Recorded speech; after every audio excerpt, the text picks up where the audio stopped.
All right, Kate, big celebrations today. What days are we celebrating today?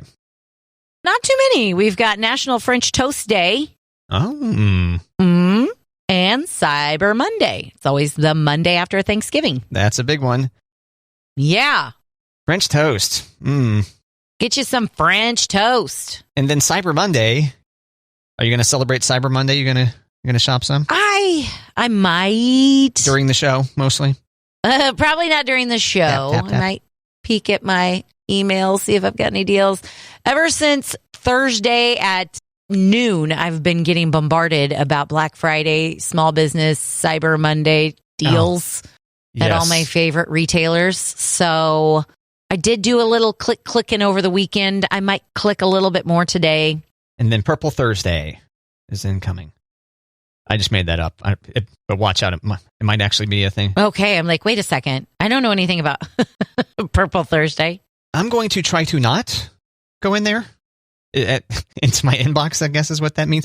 Right? Okay. I'm not signed up to too many mailing lists currently, but don't look at the deals because I'm going to end up buying stuff. Yeah. So I'm going to try to not. Good idea. Yeah.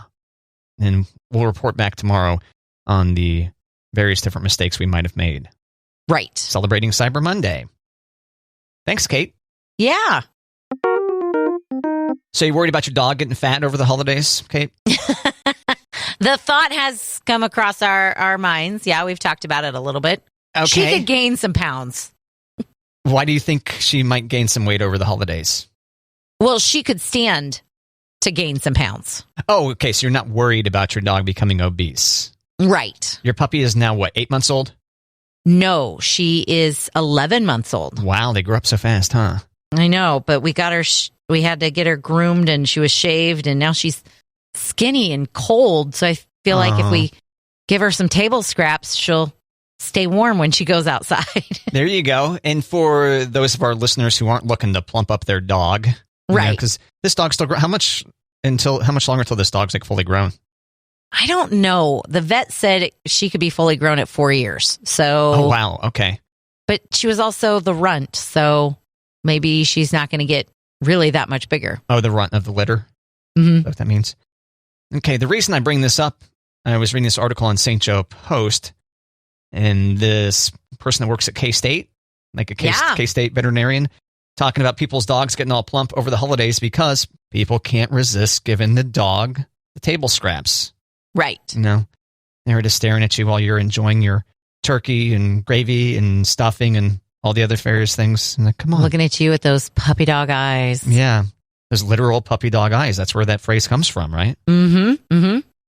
So like, okay, here's how you can limit the weight gain. Keep the dog out of the room, which makes sense. But maybe limit some other things, like cut some calories elsewhere. This would be good advice for people in general when you're getting ready to gorge, that you should break single treats in two. If you're used to giving the dog one, break it into two or maybe even three because the dog doesn't know the difference. They're just like, oh, right, a treat. Right. So there you go. Food puzzles. Have you tried one of these? Do you guys have one of these? We do. What's yours like? It's a fluffle mat or fluffy mat. Oh. Yeah. And then we also have her bowl is kind of a puzzle. And then we also have a ball where she has to play with it and then treats come popping out of it.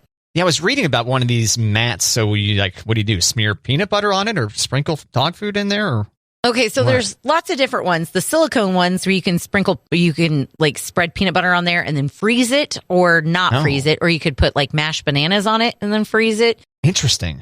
Our fluffle mat is like a blanket with lots of tabs, if you will. And we kind of put her food in the blanket and she has to move the tabs to get to her food. Okay. Yeah. So there you go. Some tips to keep your dog from becoming obese over the holidays. And I'm sorry if we're too late and you already, had your dog gorge on Thanksgiving. Whoops. I didn't stumble upon this article until, the break. My bad. But there's still other holidays coming up. There's leftovers. Yeah. Yeah, and leftovers. There you go. Avoid a plump pup. Thanks to Matt and Kate. Tell a friend. Matt, there's a champagne shortage. Oh, no. Ugh. What are we going to do? Luckily, there's other alcohol available, but... Champagne shortage ahead of Christmas and New Year's. Do people drink much champagne on non-New Year's days? Special occasions, I know. Oftentimes, if you're going to toast. Mimosas. Oh, there you go. That's the reason to drink champagne. Yeah. I knew I was missing something. Yeah. But the demand is soaring, and champagne has been so far, has been immune to the inflation. But now Gen Z and millennials are driving the sales boom. Oh, God, the Gen Z with the... Really? Okay. Yeah. Yep. So maybe if you see champagne now, get it while you can. Now people are going to start hoarding champagne due to the popularity of Matt and Kate, right, Kate? Mm-hmm. Mm-hmm. Yeah. Science. Yes, science. Not really a champagne person, but yeah, you're right. A mimosa can be pretty good. I do like, I like a good mimosa. Maybe once a year I'm good for a mimosa. But I think you need to go outside of just plain orange juice. Oh yeah, like cantaloupe or something like that, or what? What else are you putting in there? Peach juice. Yeah. Pineapple. They also have grapefruit juice that you could try with a mimosa. I've tried a orange peach mango, which is delicious. It's my favorite mimosa. Grapefruit is what I meant to say, but they look so similar. But you said cantaloupe, and I was like, cantaloupe juice. I'm not sure if that exists or not. I just pictured a big piece of cantaloupe wedged in that tiny champagne glass. I'm like, how am I supposed to drink this? Well, but I like cantaloupe, so I don't think it would be bad with champagne. Why not? If they juice grapefruit, maybe they could do okay. Yeah, maybe. Yeah. Maybe. I don't know. So there you go. Stock up on champagne, or I don't know, maybe just get enough champagne for the holidays, or. But if you really like champagne a lot, okay, yeah, go do what you're going to do. Thanks, Kate. Yeah. Did you hear about the 67-pound goldfish, Kate? I did not. Its name is Carrot, which is a fun name for a goldfish. Mm-hmm. Caught in France. And apparently they knew that this goldfish was in the waters or whatever, and people had tried to catch him for a while, but dude finally pulled it off. 67 pounds. And then released it. Kate released it back into the water. Oh. Now, it's not your standard goldfish that you would get at the pet store. I mean, you could probably have guessed that yourself. It is a hybrid species of a leather carp and a koi carp. Ugh. Yeah, I know. Probably wouldn't be very tasty, right? I just think carp are ugly. So might as well let him free. And it's hard to find a fishbowl that can contain, or even a whole tank that can contain a 67-pound goldfish. I mean, that sucker's huge. Yeah, big boy. Oh, and on top of that, when the 67-pound goldfish Carrot, meets his maker, too hard to flush. It's not going to go down the toilet. But that's one hell of a toilet. So there you go. Congrats to the dude that caught Carrot, the 67-pound goldfish in France, and released him to be free. To maybe be caught by somebody else, who knows. Live free, goldfish. Matt, watch out for falling bats. I always do. Falling bats. Baseball bats or the ones that spread coronaviruses? The animal bats. They're falling from the sky? They are falling from the trees. Oh, gosh. Okay. Yep. What's happening? Because New York City Central Park, it's raining bats. The temperatures are a little bit cooler this time of November, so bats are freezing on the trees and then falling on the ground. Oh, I see. Yes, I think... Have we heard about this in years past, maybe? Have you and I talked about this before? Or was that a different animal? There were some, I remember splooting. Splooting, yeah. When the squirrels fall to the ground and spread eagle with all their limbs to stay cool in the summertime. Yep. Yeah, there was some other, maybe in a different country, there was some animal that was freezing and then falling down. I feel like in that case it was a reptile or something. So these bats are hanging out in the trees. Oh, maybe. I think that sounds more like snakes falling from trees. Yeah, I forget. Right? Okay. So it's getting cold, so their muscles and their activity slows, and then their body temperature will drop. And if you find a bat on the ground that needs medical attention, you're supposed to call someone. Really? Yes. I would who are we supposed to call? Is that an animal control? Yeah. There's a comatose bat here on the ground. It probably is animal control, but yeah, I'd probably start running. I know. I'd be like, ugh. Maybe poke it with a pencil or a stick and be like, you okay, buddy? Okay, don't eat me. Yeah, bye. You know, I used to think bats were pretty cool because they take out mosquitoes. Did you know that? No. Yeah, they take out mosquitoes. But then they also spread disease, and then their faces are creepy. Oh, their faces are way creepy. Yeah. And seeing them all hanging together at the zoo when they're all like clumped and upside down and like just a constant movement and like squeaking. I have a physical like chill. Ugh, I can tell. Bats. Just a bunch of upside down faces staring at you. Yeah, they're mammals, so they kind of do have like a face. They kind of have a human looking kind of face. Yeah. And anyway, I don't want them around me. No. That's okay. All right, so if you go to New York City, beware a bat may fall on you. Yep. As you're walking through Central Park or something. Thanks, Kate. Sure. So, Kate, are you watching Welcome to Chippendales on Hulu? Not yet. Not yet? Not yet. Have you seen the previews for it, or? I have seen the previews for it, and I listened to a Dateline about the story. So I will be watching this. Okay, because all I've seen is just this description. Kamal Nanjiani stars as an Indian immigrant who becomes the unlikely founder of a risque male dance show that becomes a cultural phenomenon. So this is based on the true story of Chippendales? Yes. Yes. Wow. Okay. Yep. And no spoilers, but some stuff goes down. Imagine that. Yeah. Look like there's lots of male specimen to check out. I don't, that's going to be the eye candy of the show, but that's not the, it's not the meat and potatoes of the story. Okay. What are the meat and potatoes? I don't know why I couldn't draw any kind of other similarity. Okay. Yeah, meat and potatoes. That's so perfect. Yeah. Yeah. It's basically about him starting it and what happens after, and him trying to keep his wealth and power. Okay. Interesting. Yeah. All right. Welcome to Chippendales. Yeah, I am. It's on my list. I'm going to watch it. I've had the kids with me constantly over the weekend, so didn't get it done. But I think that's a good family viewing possibility. No. No. Not so much. Okay. I thought maybe it was a documentary at first until I saw that no. There's actors involved.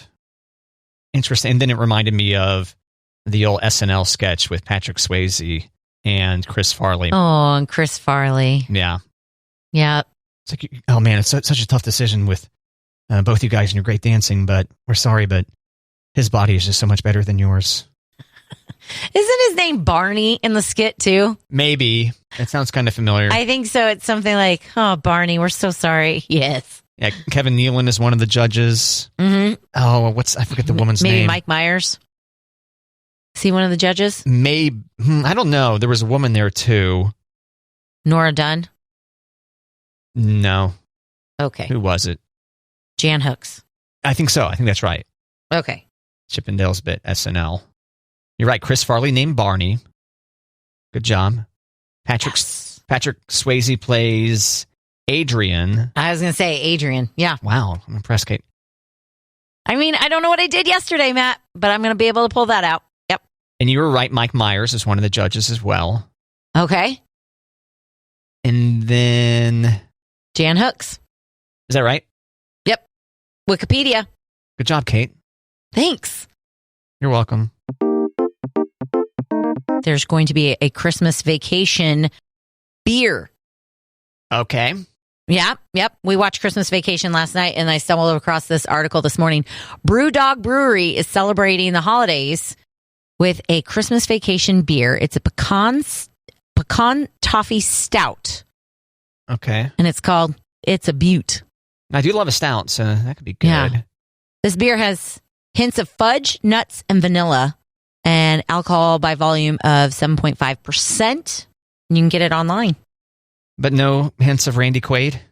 No hints of Randy Quaid. That's how it'll probably sell. Contains actual Randy Quaid bits?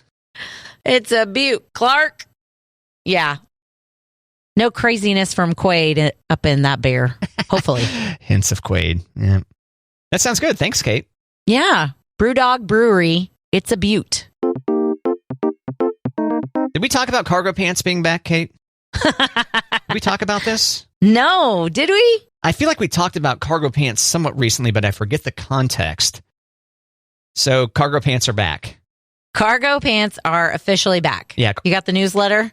Yes, I got the newsletter on this.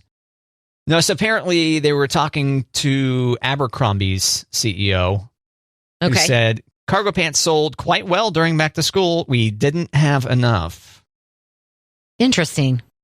And then also there's a broader trend of non-denim bottoms, Kate. Okay. They're effortless, cool, trendy, and so comfortable, according to E-Online. Did you know that? I mean, who are we going towards? What's the demo for cargo pants? Are we going for high schoolers? Are we going for like the working man? Are we going for like stockbrokers? This says back to school, so my guess would be people that were going back to school. Okay. Or maybe the parents like, I want to be a hip kid too. I'm getting a pair. I don't know. Okay. But Kylie Jenner, I guess, was wearing them in the summer at one point, this article says. Oh. Well, if Kylie Jenner's wearing right, as has Halle Berry and Hailey Bieber. Okay. Those names are hard to say back to back. I bet. Halle Berry and Hailey Bieber. So cargo pants, they're all the rage. And I believe when we talked about them recently, I'd said I can't do them because if I were to put things in the pockets, I hate like how things like slap you in the knee as you walk. You know? I would think it would be worse that like your pants now weigh like 15 pounds. Like when they pull your pants down. You think this cargo pants weigh that much more? Like with nothing in the pockets, or if you're putting things in the pockets? No. When you put stuff in the pockets, when you utilize the pockets. Now, I'd be curious to know with these cargo pants that Abercrombie is selling, especially the ones that go to women, are the cargo pants just there to make up for the cargo pockets there just to make up for the fact that the typical pockets are just like an inch deep on women's pants? Right. The world may never know, Kate. May never know. Mm-mm.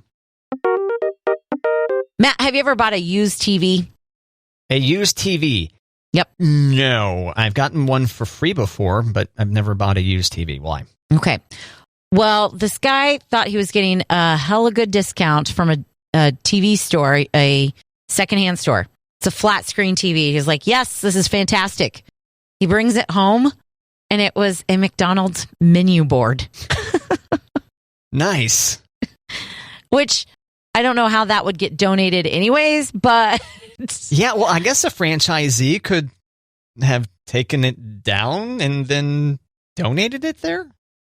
Right? That is weird. How was this person able to tell? Was there a McDonald's logo like burned into the display? Well, he brought it home and he plugged it in and up popped a menu board.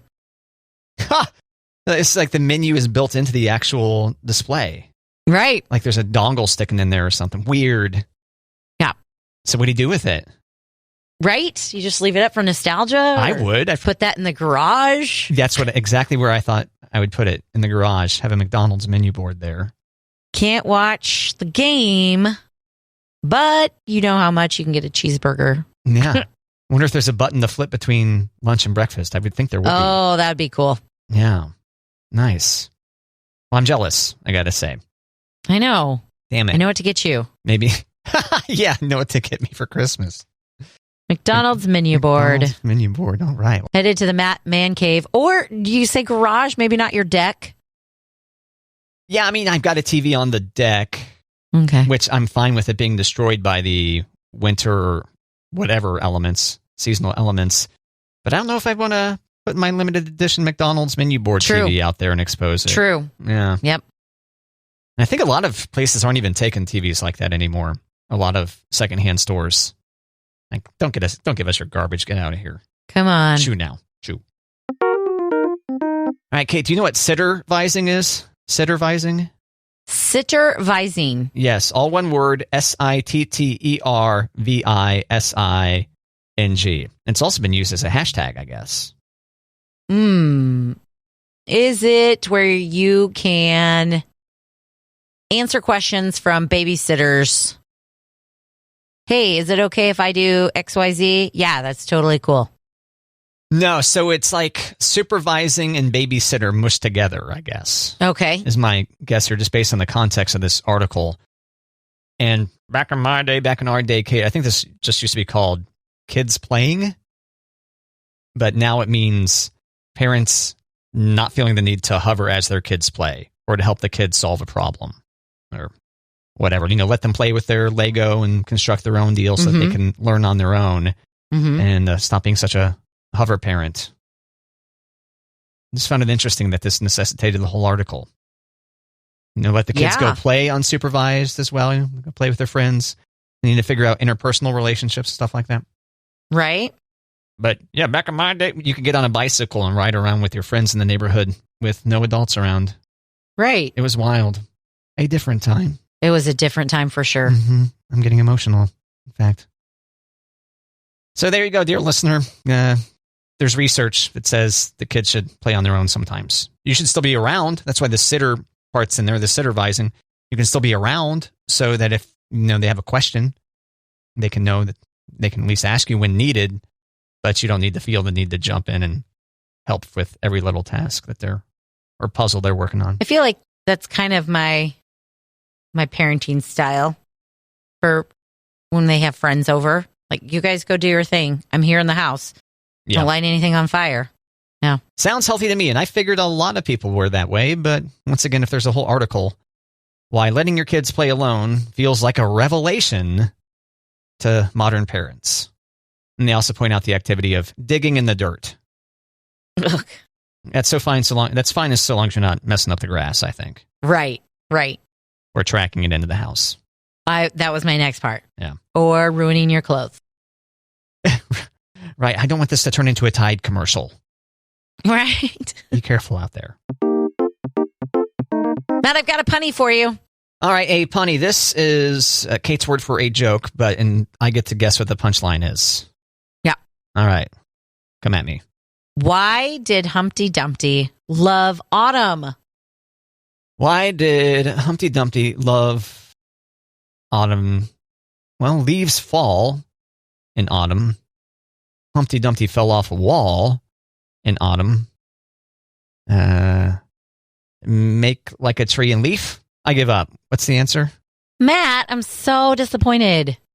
Come on. Was that close? Am I close? Do the Humpty Dumpty rhyme. Okay. Humpty Dumpty sat on the wall. Humpty Dumpty had a great fall. All the king's horses and all the king's men couldn't put Humpty back together again? Very good. Thank you. Why did Humpty Dumpty love autumn? Because Humpty Dumpty had a great fall. Oh, there it is. Oh. Nicely done, Kate. You were right there. And I'm like, he's going to get it. He's going to get it. Didn't get it. I'm just impressed that I was able to remember the riddle or whatever. Isn't that great? Poor Humpty. Yeah, it's pretty good. Poor Humpty. Wah, wah. It's very dark. Right. As most of them are. Is there something about Humpty's burial? Scrambled? I don't know. Okay. Thanks, Kate. Yeah.